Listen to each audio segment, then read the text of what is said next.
Alright, so Lion King 2019 live action is set to release on July 19th, 2019. Mark your calendars, people. I, for one, am extremely stoked. The Lion King was easily my favorite Disney movie growing up. Toy Story was number 2, just in case you cared. You don't? Okay, fine. Moving on. While I am looking forward to this movie, I have to admit, and I think the majority of you will feel the same way, there's just no way it's going to measure up to the original from '94. Is it? When we were in that 6 to 12 age range and Mufasa was betrayed by his brother Scar, and for the first time in our lives we found out what it meant to really bawl our eyes out, how in the world can a live action movie replicate that? And will it fall flat like Beauty and the Beast did? At least for me. One of my early concerns is just how star-studded the cast is going to be for this movie. Obviously we love big names, but I don't know. Sometimes I like not being able to put a face or some background information into the fictional characters I'm hearing and seeing. The counter argument to that, though, is that I really feel like they did a great job selecting the cast in terms of fit for the role. You have Beyonce as Nala, which I think suits Nala's character very well. James Earl Jones as Mufasa, which is pretty spot on. If you disagree, you may not be the movie guru you think you are because, well, he was the voice of the original Mufasa. Seth Rogen as Pumbaa is absolutely perfect, and John Oliver as Zazu? Come on, who could do Zazu better than John? You'll also hear Keegan-Michael Key,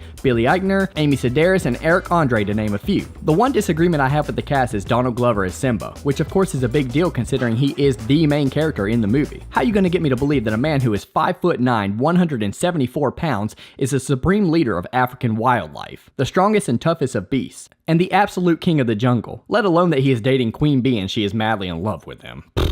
Yeah, right. It's so bad that I almost feel like he would have fit the role for young Simba better. However, I will point out that the original Simba was Matthew Broderick, which ended up being news to me, and well, he's no The Rock or Triple H himself, so I'll give the Donald a pass. Alright, thank you. All in all, the cast is pretty stinking great, and while I would have preferred some smaller name talent, I can certainly vibe with what I'm looking at on paper here. Next, are you wondering what the 2019 version of The Lion King is going to look like? If so, you're in the right video. According to its director, the virtual cinematography technology he used in The Jungle Book would be used to a greater degree in The Lion King. And might I just say, the Jungle Book piece looked pretty astounding. So it sounds like the director is confident this go around will be even better. The actual terminology for the type of creation he will be blessing us with is photorealistic computer-generated animation, which is a fancy schmancy term for let him do his dang job, and trust that this is going to be straight lit. I mean, sorry, this is a 90s channel. It is going to be bomb, yo. You hear me? Totally bomb. Production has been going on since mid-2017 in front of a blue screen, which tells you just how much detail and time goes into these things. Alright, awesome.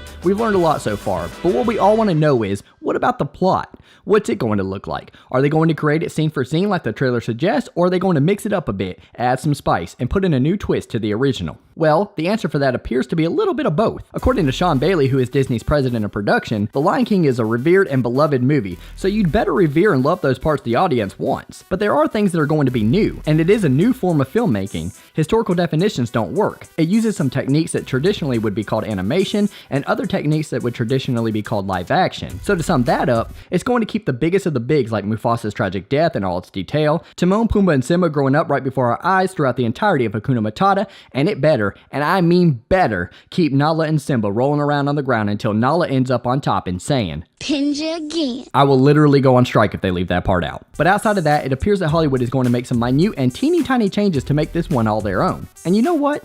I'm perfectly fine with that. I completely agree with Sean. I want the classic have-to-have portions of The Lion King for sure, but I don't want to watch the exact same movie except in a different form/flavor. Give me some differences. I welcome them. Of course though, you're not going to please everyone. So if there are a handful of changes, you can bet you're going to have your crazy enthusiasts all bent out of shape over the camera angle during Scar's rendition of Be Prepared. Speaking of Be Prepared, at the moment it is one of 5 songs from the original that will be in the 2019 version, joining forces with Circle of Life, I Just Can't Wait to Be King, Hakuna Matata, and Can You Feel the Love Tonight. On top of that, it was announced that Elton John, Tim Rice, and Beyonce would be creating a new song for the credits of the film, and I might just be more excited about that than I have for any recent Super Bowl halftime shows. In fact, I'm just excited for this movie as a whole, man. It is a part of my childhood that I absolutely adore and miss. And it had that effect in just 88 minutes, which is pretty impressive. I'm clearly not the only one looking forward to this thing either. Check this out. The very first teaser trailer for The Lion King was during the Dallas Cowboys Thanksgiving game on November 22nd, 2018 against the Washington Redskins. That trailer was viewed 224.6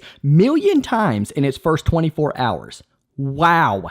Geesh. Insert any exclamatory statement you want to here. That's the second most of any trailer at that time, behind only the Avengers Infinity War. So it is absolutely safe to say that 1, this thing is going to be huge and will have a lot of eyeballs. And 2, you're probably still watching this video, which is great for my watch time on YouTube. So I thank you. Okay, I think that about wraps it up. I just have a thought and a question. The thought is that Whoopi Goldberg, who was in the original as Shenzi, should have been in the newer version. Not sure if she passed on the opportunity or was not given that chance to begin with. And the question I have for you all is, who do you think should have been casted as adult Simba in this movie? Are you cool with Donald Glover and think he is the best option out there for the job? Or do you agree with me that perhaps there was a better option? If you like 90s memories, go ahead and subscribe right here at the bottom right hand portion of your screen. Like this video if you liked it, and I'll see you in the comments below. Until next time, talk to the hand. Donald freaking Glover.